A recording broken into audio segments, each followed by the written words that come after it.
الرحمن الرحيم رب هب لي حكما وألحقني بالصالحين واجعل لي لسان صدق في الآخرين واجعل لي من ورثة جنة النعيم واغفر لأبي إنه كان من الضالين ولا تخزني يوم يبعثون 87 تک 5 آیتیں آپ حضرات کے سامنے تلاوت کی گئی ہے۔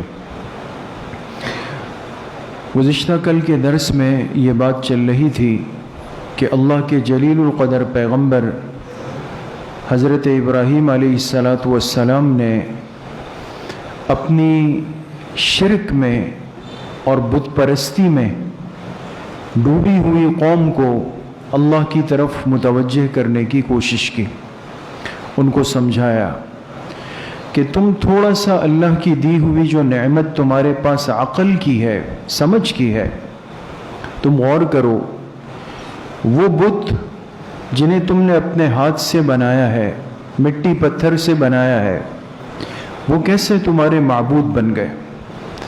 وہ کیسے اس لائق ہو گئے کہ تم ان کے سامنے پیشانی ٹیکتے ہو، سجدہ کرتے ہو؟ عبادت کے لائق، سجدے کے لائق، مانگنے کے لائق، مدد کے لائق، فریاد رسی کے لائق ایک ہی ذات ہے، اللہ پاک کی۔ اور پھر جیسے آپ کے سامنے کل عرض کیا کہ اللہ کی ذات کو سمجھا جاتا ہے اللہ کی صفات سے، کہ ہماری زبانوں پر، ہماری مجلسوں میں، ہمارے ماحول میں اللہ کی صفات کے تذکرے ہوں، اللہ کی بڑائی کے تذکرے ہوں، اللہ کی عظمت کے تذکرے ہوں۔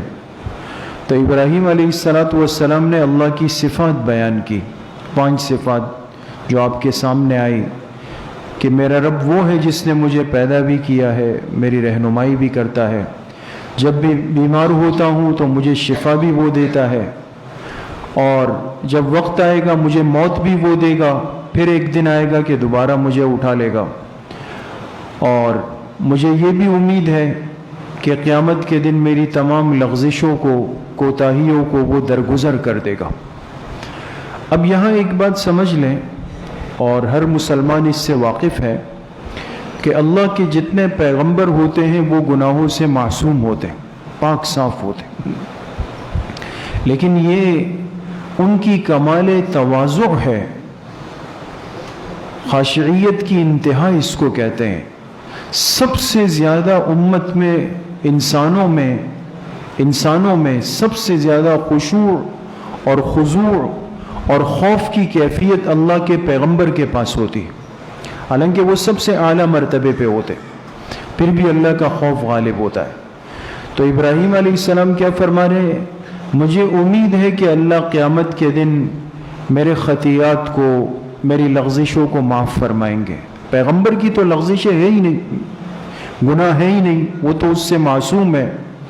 تو علماء فرماتے ہیں کہ اس سے مراد یہ ہے کہ خلاف اولا، ایک کام کے 2 درجے ہوتے ہیں کسی کام کے کرنے کے، ایک اولا ہوتا ہے، ایک غیر اولا ہوتا ہے، لیکن جائز دونوں ہوتے ہیں، دونوں پر عمل کرنا جائز، دونوں پہ اجر ملتا ہے۔ لیکن پیغمبر اگر غیر اولا پہ بھی عمل کر لے تو اس کو ایسا لگتا ہے کہ جیسے میں نے اللہ پاک کی کوئی نافرمانی کر لی۔ یہ ان کی مقبولیت کی دلیل ہے۔ آج تو ہم گناہ کبیرہ کر کے بھی بے فکر گھومتے ہیں، ہے نا؟ بڑی بڑی نافرمانیاں کر کے بے فکر گھومتے ہیں۔ صغائر کو کہتے ہیں بھئی چھوٹا سا گناہ ہے، اس کو تو کچھ سمجھا ہی نہیں۔ کبائر کر کے بھی بے فکر اور مطمئن کیوں ہے؟ اس لیے کہ اللہ کے قرب کا وہ درجہ مقام ہمارے پاس نہیں ہے دوستو۔ تو ابراہیم علیہ السلام اللہ کی صفات بیان کر رہے ہیں۔ صفات بیان کرتے کرتے اب جو آج کی 5 آیات آپ کے سامنے آئی، اس میں مناجات ہے، اللہ سے دعا ہے، دعا ہے۔ یہاں مفسرین نے لکھا کہ جب انسان اللہ کی صفات اور بڑائی بیان کرتا ہے، اس بندے کو اللہ توفیق دیتے ہیں کہ پھر یہ اپنی ہر چیز اللہ سے مانگتا ہے۔ بات سمجھے آپ؟ جب انسان اللہ کی بڑائی کے تذکرے کرتا ہے، اس بندے کو اللہ یہ توفیق دیتے ہیں کہ یہ بندہ اپنی ہر چیز کس سے مانگتا ہے؟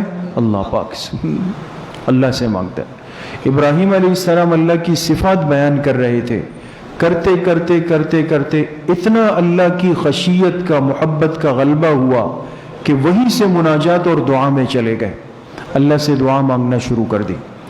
تو آج کی جو آیات ہے اس میں ابراہیم علیہ السلام نے اللہ سے دعا مانگی۔ ان آیات کا ترجمہ ہے، رب ہب لی حکما، اے میرے رب مجھے عطا کر دیجئے حکمت، وَأَلْحِقْنِي بِالصَّالِحِينَ، اور مجھے نیک لوگوں کے ساتھ ملا دیجئے، صالحین کے ساتھ ملا دیجئے، وَاجْعَلْ لِي لِسَانَ صِدْقٍ فِي الْآخِرِينَ، اور اے میرے رب میرا ذکر خیر باقی رکھیے آنے والے نسلوں میں، آنے والی نسلوں میں، میرا ذکر خیر باقی رکھیے آنے والی نسلوں میں، وَاجْعَلْنِي مِن وَرَثَةِ جَنَّةِ النَّعِيمِ، اور مجھے نعمتوں والی جنتوں کا مستحق بنا دیجیے۔ وارث سے مراد یہاں پر مستحق ہے، مجھے اس کا مستحق بنا دیجیے۔ وَاغْفِرْ لِأَبِي، اور اے میرے رب میرے والد کی مغفرت کر دیجیے، اِنَّهُ كَانَ مِنَ الضَّالِّينَ، بے شک میرے والد گمراہوں میں سے تھے، آپ ان کی مغفرت کر دیں۔ وَلَا تُخْزِنِي يَوْمَ يُبْعَثُونَ، اور جس دن پوری مخلوقات کو اٹھایا جائے گا اس دن اے اللہ مجھے رسوائی سے محفوظ فرما دیجیے۔ یہ اللہ پاک سے دعائیں مانگی۔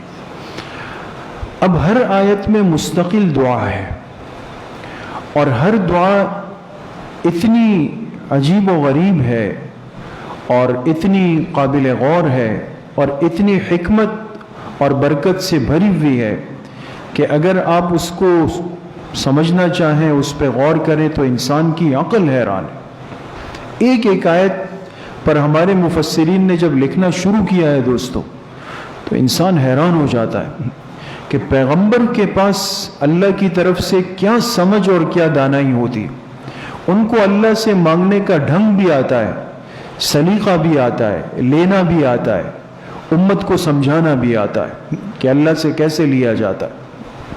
آج تو ہم مایوس ہو جاتے ہیں کہ 2 سال سے مانگ رہا ہوں، 3 سال سے مانگ رہا ہوں، اتنے عرصے سے مانگ رہا ہوں، تہجد میں مانگ رہا ہوں۔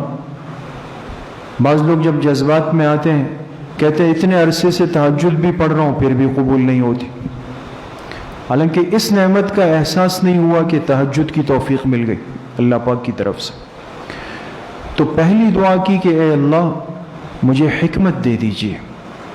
اب حکمت کیا ہے؟ مفسرین فرماتے ہیں علم، عمل اور عقل۔ کتنے الفاظ میں نے ذکر کیے؟ 3۔ علم، عمل اور عقل، تینوں کی جامعیت کو حکمت کہا جاتا ہے۔ جب تینوں چیزیں جمع ہو جائیں، علم الہی بھی ہو، اللہ کا علم، اس علم پر عمل کی توفیق بھی ہو، اور پھر اس علم کی سمجھ بھی ہو، تینوں باتیں جب جمع ہو جائے تینوں کے مجموعے کو کیا کہتے ہیں؟ حکمت کہا جاتا ہے۔ یہ پیغمبر کی زبان مبارک سے لفظ نکل سکتا ہے، اتنی جامع دعا ہے۔ اے اللہ مجھے حکمت دے دیجئے کہ جس میں علم بھی آپ کی طرف سے ہو، عمل کی توفیق بھی آپ کی طرف سے ہو، اس علم کی سمجھ بھی آپ کی طرف سے ہو۔ اور آگے فرمائے وَأَلْحِقْنِي بِالصَّالِحِينَ، اور اے اللہ مجھے صالحین کے ساتھ ملا دیجئے۔ یہاں ایک بات پہ غور کریں، صالح کا ترجمہ ہم کرتے ہیں کس سے؟ نیک سے۔ نیک، پیغمبر سے زیادہ تو کوئی نیک نہیں ہو سکتا۔ امتی جو ہوتا ہے، امتی اگر یہ فرائض اور واجبات اور سنن کا اہتمام کر لے، سنن کا، 3 چیزوں کا، اور محرمات اور منکرات اور مشتبہات سے بچ جائے، 3 چیزوں کا اہتمام، فرائض، واجبات، سنن، ان کو کر لے اور محرمات، منکرات، مشتبہات ان سے بچ جائیں، تو علماء نے لکھا ہے کہ یہ امتی اللہ کا ولی بن جاتا ہے۔ عام امتی اگر 3 چیزیں کر لے اور 3 چیزیں چھوڑ دے، یہ ولی اور صالح بن جائے گا۔ تو پیغمبر کا اللہ کی نظر میں کیا مقام ہے؟ لیکن دعا کیا کی؟ اے اللہ مجھے صالحین کے ساتھ ملا دیجیے۔ اس صالحین سے مراد عام طبقہ نہیں ہے۔ پیغمبر جب صالحین کہے تو اس سے مراد اللہ کے وہ مقرب پیغمبر ہیں، وہ مقرب پیغمبر ہے جو مقام قرب کے اللہ کے انتہائی نزدیک ہوتے ہیں۔ اس لیے آپ حضرات کے علم میں ہوگا اور ہونا چاہیے کہ جب جناب رسول اللہ صلی اللہ علیہ وسلم دنیا سے روانگی فرما رہے تھے، آخری کلمات آپ کی زبان مبارک سے کیا نکلے؟ کسی کو پتہ ہے؟ اللہم بالرفیق الاعلی، یہ آپ کی زبان مبارک سے نکلا ہوا آخری کلمہ ہے اس دنیا کا۔ اللہم بالرفیق الاعلی، اے اللہ مجھے رفیق اعلیٰ کے ساتھ ملا دیجیے، رفیق اعلیٰ کے ساتھ۔ اب یہ رفیق اعلیٰ کیا ہے؟ تو محدثین فرماتے ہیں کہ اس سے مراد وہ مقام قرب ہے کہ جس کے بعد پھر اللہ کے قرب کا کوئی مقام نہیں ہے۔ دنیا سے جاتے جاتے اللہ سے وہ مقام مانگا ہے، اور اللہ کی شان دے کہ جب حضرت ابوبکر صدیق رضی اللہ عنہ دنیا سے جانے لگے، انتقال کا وقت آیا، ان کی زبان مبارک سے نکلا ہوا آخری جملہ بھی یہی تھا، اللہم بالرفیق الاعلی، اے اللہ مجھے رفیق اعلیٰ سے ملا دیجیے۔ تو نیک لوگوں کے ساتھ انسان آخرت میں مل جائے، ہمارا حشر نیک لوگوں کے ساتھ ہو جائے، اس سے بڑی نعمت اور سعادت کیا ہے دوستو؟ اللہ ہم سب کو نصیب فرما دے۔ تیسری دعا کی، وَاجْعَلْ لِي لِسَانَ صِدْقٍ فِي الْآخِرِينَ، اے اللہ میرا ذکر خیر آنے والی نسلوں تک باقی رکھیے۔ ذکر خیر، یہاں تھوڑی سی بات کو سمجھنا پڑے گا دوستو۔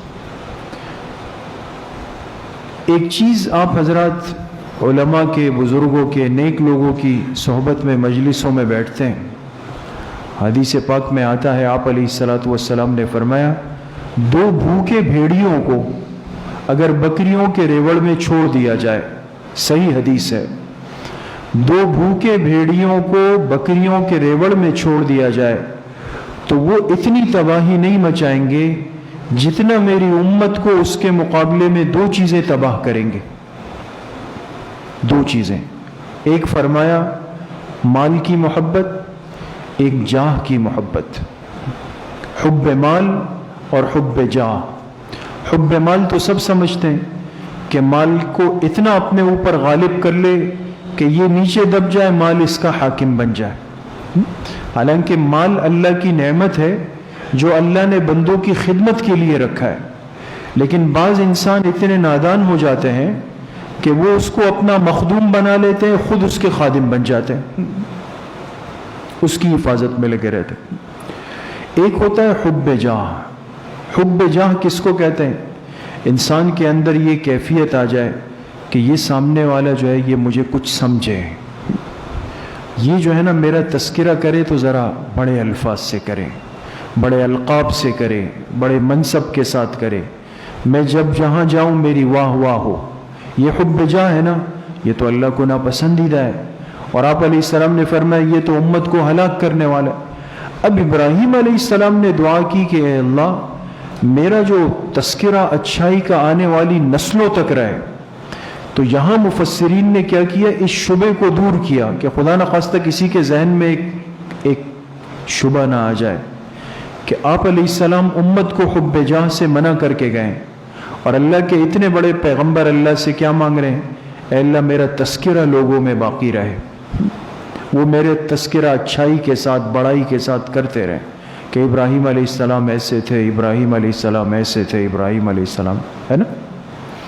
فرمایا دو چیزوں میں زمین آسمان کا فرق ہے، اس لیے کہ حب جاہ میں انسان یہ چاہتا ہے کہ میرا تذکرہ ہو اچھے الفاظ کے ساتھ، اور باقی لوگ جتنے میرے مقابلے میں ہیں ان کی حقارت، ان کا چھوٹا پن دل میں آ جاتا ہے۔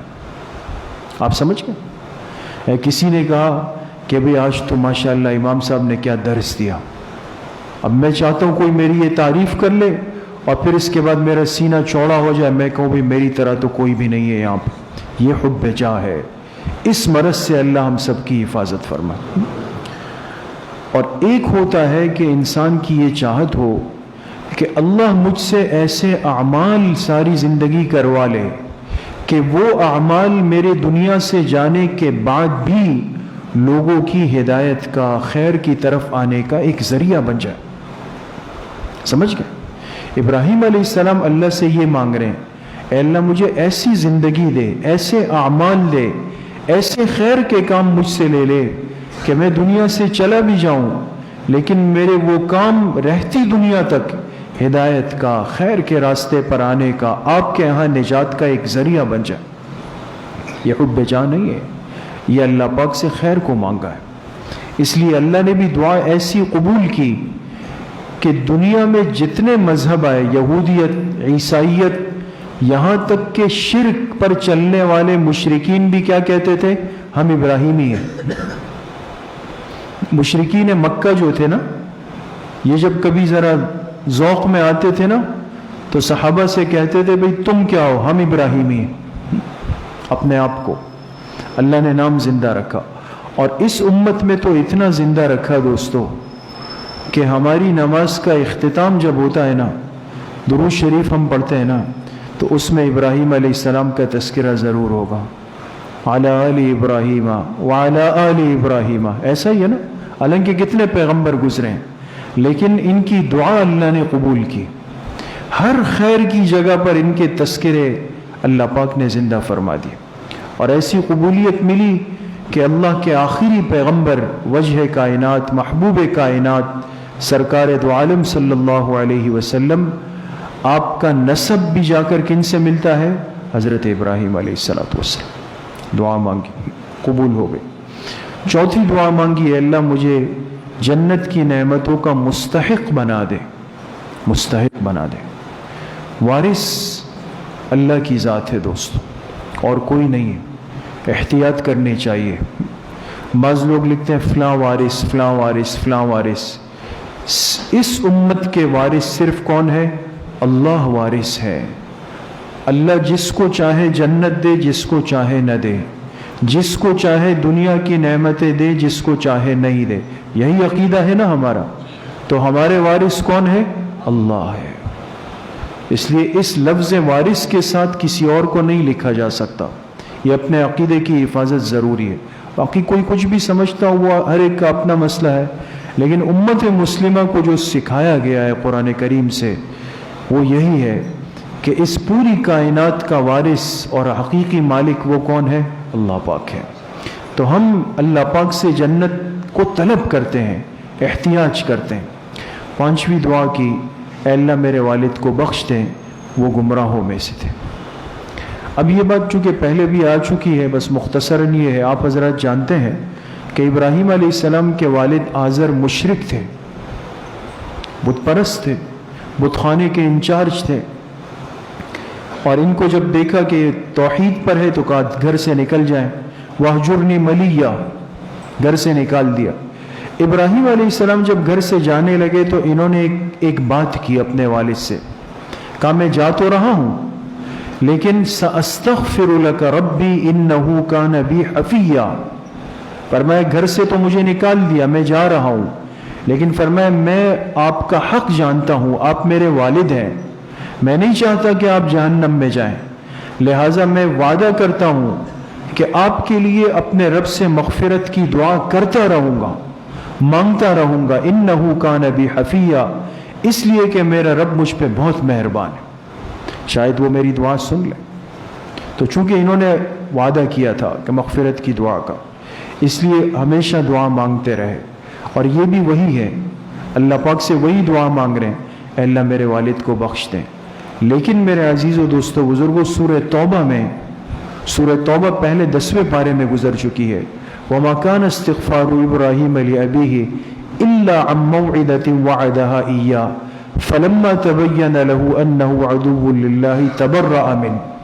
وہاں پر بالکل وضاحت ہے کہ بعد میں اللہ پاک نے ابراہیم علیہ السلام پر وحی بھیجی کہ ابراہیم تمہارے والد شرک پر رہے، شرک پر دنیا سے گئے، اور میرے ہاں مشرک کی مغفرت نہیں ہے، لہٰذا آپ آئندہ اپنے والد کے لیے مغفرت کی دعا نہیں کریں گے۔ سمجھ میں آ گئی دوستو؟ تو یہ آیتیں پہلے اتری ہے، سورہ توبہ کی آیات بعد میں اتری ہے۔ اس کے بعد پھر ابراہیم علیہ السلام نے اپنے والد کے لیے بخشش کی، مغفرت کی دعا نہیں فرمائی، لیکن اللہ سے فرمایا اللہ قیامت کے دن تو والد کو اس حالت میں دیکھوں گا تو مجھے تو بڑی پریشانی ہوگی، اور آپ نے مجھ سے وعدہ کیا ہے کہ آپ مجھے ناراض نہیں فرمائیں گے۔ تو آپ علیہ الصلوۃ والسلام نے فرمایا جب قیامت کا دن ہوگا، آپ علیہ الصلوۃ والسلام نے فرمایا تمام انبیاء اٹھیں گے، ابراہیم علیہ السلام بھی اٹھیں گے، تو دیکھیں گے کہ والد سامنے کھڑے ہیں، غبارآلود جسم ہے، عذاب میں جکڑے ہوئے ہیں، تو اللہ سے فریاد کریں گے اللہ یہ تو میرے والد ہیں، آپ نے وعدہ کیا کہ مجھے ناراض نہیں کریں گے۔ تو اللہ فرمائیں گے اب دیکھو، جب دوسری نظر ڈالیں گے تو دیکھیں گے پیر کے پاس ایک بچھو ہے، بچھو جانتے ہیں نا، ایک بچھو ہے اور بالکل پراگندہ بدشکل حالت میں ہے۔ تو آپ علیہ السلام نے فرمایا اللہ پاک اپنے خلیل کی دل کی تکلیف کو دور کر دیں گے، ان کے والد کی شکل کو تبدیل فرما دیں گے بچھو کے اندر، اور وہ جب دیکھیں گے انہیں خود ایک کراہیت سی پیدا ہو جائے گی اور وہ اس پریشانی کو اپنے دل سے نکال دیں۔ سمجھ میں آ گئی دوستوں؟ تو یہ ابراہیم علیہ السلام کی دعائیں ہیں۔ اللہ کریم مجھے بھی آپ سب کو صحیح عمل کی توفیق نصیب فرمائے۔ وآخر دعوانا ان الحمد للہ رب العالمین، الحمد للہ رب العالمین، والصلاة والسلام علی سیدنا۔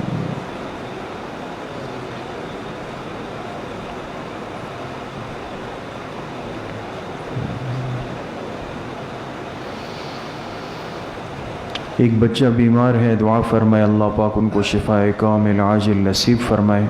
جتنے بیمار گھروں میں ہیں، اسپتالوں میں ہے، اس مجلس میں ہے، اس مسجد کے جتنے بزرگ احباب نمازی بیمار ہے، اللہ پاک سب کو شفائے کامل عاجل نصیب فرمائے۔ وصلی اللہ وسلم علی نبینا محمد وآلہ وصحبہ اجمعین برحمتک یا ارحم الراحمین۔